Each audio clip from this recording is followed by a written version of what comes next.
Assalamualaikum warahmatullahi wabarakatuh. Saya Cindy Putriani dengan NPM 5021077. Baiklah, saya di sini akan menjabarkan materi tentang strategi pembelajaran berdasarkan kurikulum 2013 darurat dan kurikulum merdeka.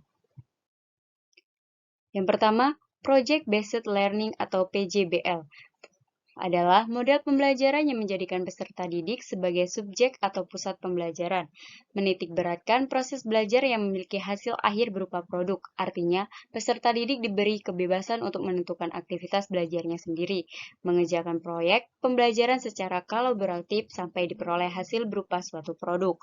Sintak model pembelajaran ini yang pertama menentukan pertanyaan dasar, yang kedua menyusun desain perancangan proyek, yang ketiga membuat jadwal aktivitas, yang keempat melakukan monitor pada perkembangan kinerja peserta didik, kelima menguji hasil kinerja peserta didik, yang terakhir mengevaluasi pengalaman.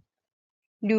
Inquiry learning. Inquiry learning adalah metode belajar yang pada prinsipnya mengajak peserta didik untuk aktif bertanya dan bereksperimen secara mandiri selama proses belajar. Dalam model pembelajaran inquiry, peserta didik mencari materi pembelajaran secara mandiri. Karakteristik utama dari inquiry based learning ini adalah yang pertama, siswa membuat pertanyaan mereka sendiri. 2. Siswa menjelaskan bukti jawaban yang telah mereka kumpulkan, menghubungkan penjelasan dengan pengetahuan yang mereka dapatkan dari proses investigasi, serta membuat argumen dan pembenaran. Berikut adalah 5 langkah dari Inquiry Based Learning. Yang pertama, eksplorasi. 2. Belajar mandiri. 3. Ulasan. 4. Konsolidasi. 5. Bimbingan guru. Manfaat pembelajaran ini yang pertama, memudahkan proses pembelajaran. Yang kedua, membangun beragam keterampilan. Dan yang terakhir, menerapkan strategi pembelajaran yang beragam.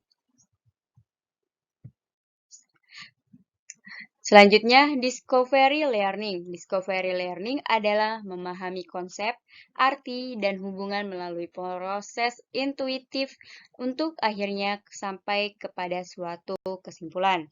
Discovery terjadi bila individu terlibat terutama dalam proses penggunaan proses mentalnya untuk menemukan beberapa konsep dan prinsip. Adapun langkah kerja model pembelajaran discovery learning. Yang pertama, pemberian rangsangan atau stimulation. 2. Pernyataan atau identifikasi masalah. 3. Pengumpulan data atau data collection. 4. Pengelolaan data atau data processing. 5. Pembuktian atau verification. 6. Menarik kesimpulan atau generalisasi. Pendekatan saintifik. Pendekatan saintifik adalah model pembelajaran yang menggunakan kaidah-kaidah keilmuan yang memuat serangkaian aktivitas pengumpulan data melalui observasi, menaya, eksperimen, mengelola informasi atau data, kemudian mengkomunikasikan, menurut Kemendikbud tahun 2014. Tujuan pendekatan saintifik adalah pembelajaran antara lain untuk meningkatkan kemampuan berpikir peserta didik, membentuk kemampuan dalam menyelesaikan masalah secara sistematis, menciptakan kondisi pembelajaran supaya peserta didik merasa bahwa belajar merupakan suatu kebutuhan, melatih peserta didik dalam mengemukakan ide-ide, meningkatkan hasil belajar peserta didik, dan mengembangkan karakter peserta didik. Langkah-langkah pendekatan saintifik adalah yang pertama, mengamati atau observasi. 2. Menanya. 3. Mengumpulkan informasi. 4. Mengasosiasikan atau mengolah informasi. Dan yang terakhir, mengkomunikasikan. Kemudian, kompetensi abad 21. Pada umumnya, kompetensi abad 21 disebut 4C. Kompetensi abad 21 adalah kumpulan keterampilan yang diperlukan pada perkembangan zaman.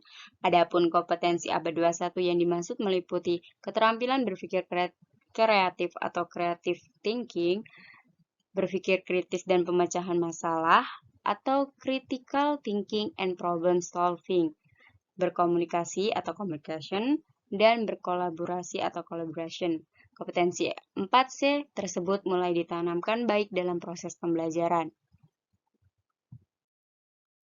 Proyek penguatan profil pelajar Pancasila. Proyek penguatan profil pelajar Pancasila adalah Kegiatan kokurikuler berbasis proyek yang dirancang untuk memperkuat upaya pencapaian kompetensi dan karakter sesuai dengan profil pelajar Pancasila yang dibuat berdasarkan standar kompetensi lulusan.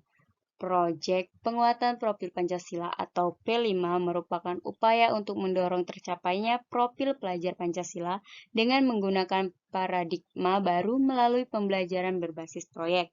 Dengan menjalankan P5, guru diharapkan dapat memahami proses pembelajaran siswa untuk dapat menumbuhkan kapasitas dan membangun karakter luhur sebagai yang diejawantahkan dalam profil pelajar Pancasila. Modul P5 merupakan dokumen yang berisi tujuan, langkah, media pembelajaran, dan asesmen yang dibutuhkan untuk melaksanakan proyek penguatan profil pelajar Pancasila. Baiklah, itu tadi materi yang bisa saya jabarkan. Semoga bermanfaat. Terima kasih. Wassalamualaikum warahmatullahi wabarakatuh.